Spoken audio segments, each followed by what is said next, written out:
বর্তমানে আমাদের থানচি অবস্থা খুবই খারাপ। পাহাড়গুলো ভেঙে কিভাবে পড়ছে দেখেন। এটা হচ্ছে আমাদের আম বাগান আর কি, ভেঙে সব শেষ। আর পানি এত বেশি উঠে গেছে। এই যে এটা আমাদের আম বাগান, এখানে অনেকটা ডুবে গেছে।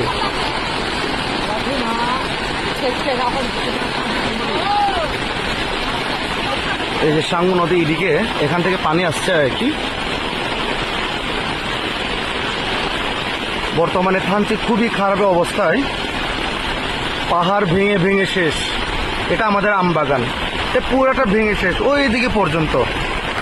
আর এখানে পাহাড় ভেঙে রাস্তা বন্ধ হয়ে গেছে। ওই যে দেখেন, ওই যে দেখেন কি একটা অবস্থা, রাস্তা বন্ধ হয়ে গেছে।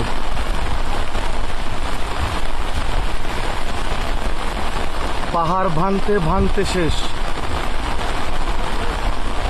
আর পানি এত বেশি বেড়ে গেছে,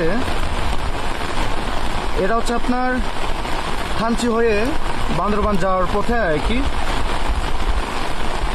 খুবই খারাপ অবস্থা দেখেন।